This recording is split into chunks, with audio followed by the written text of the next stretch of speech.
Assalamualaikum warahmatullahi wabarakatuh. Selamat lagi bersama saya di mata kuliah e-commerce dan informasi bisnis.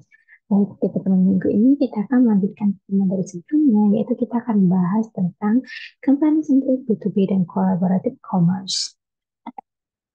Konsep B2B atau business to business.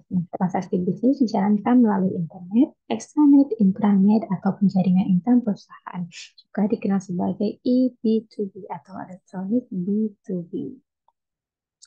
Karakteristik bisnis to bisnis ada beberapa, mulai dari training partner, yaitu pertukaran informasi yang hanya berlangsung di antara mereka, dan karena sudah mengenal, maka pertukaran dilakukan atas dasar kebutuhan dan kepercayaan. Kemudian pertukaran data dilakukan secara berulang dan berskala dengan format data yang telah disepakati.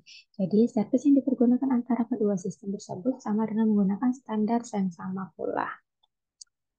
Kemudian salah satu pelaku tidak harus menunggu partner mereka atau partner yang lainnya untuk mengirimkan data. Kemudian model yang umum digunakan adalah peer-to-peer, di mana profesi intelligence dapat didistribusikan di kedua pelaku bisnis.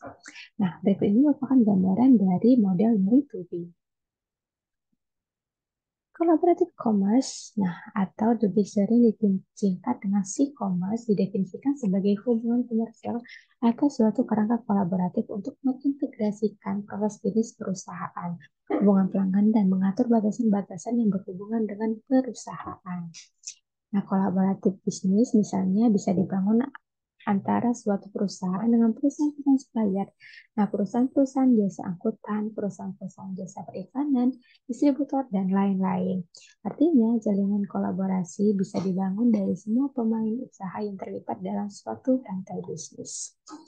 Sesuai definisinya, dalam e-commerce, proses-proses bisnis dari perusahaan-perusahaan yang berada dapat saling berhubungan karena terintegrasi melalui collaborative framework.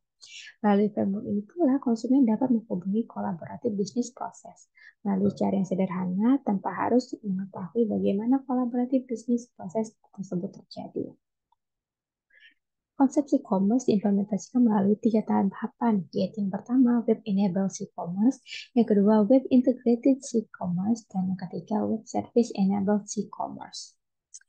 Nah, berikut ini merupakan tahapan e-commerce, tahap pada V1. Kemudian tahap pertama ini ditandai oleh beberapa ciri, yaitu e-commerce yang bersifat web-enable, suatu proses bisnis melalui internet yang memungkinkan partner dagang mengakses data internal tertentu, kemudian web yang mempresentasikan data, dan penghematannya pada labor cost. Nah, berlanjut ke tahap pertama dari e-commerce pada gambar V2. Yang ini gambar yang V3. Nah, ini gambar yang V4. Arsitektur e-commerce tahap ketiga harus dapat mengakomodasi beberapa nature yang dimiliki oleh kolaborasi dalam dunia usaha. Untuk mewujudkan e-commerce, maka harus dilakukan langkah-langkah berikut ini.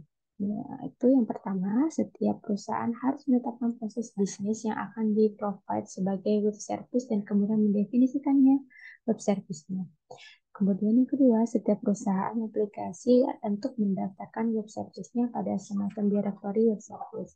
Lanjut, setiap perusahaan yang ingin memanfaatkan atau melakukan koneksi dengan web service harus mencarinya di direktori web service dan mempelajari dokumen deskripsi web service-nya. Baiklah, sekian pertemuan kita pada minggu ini.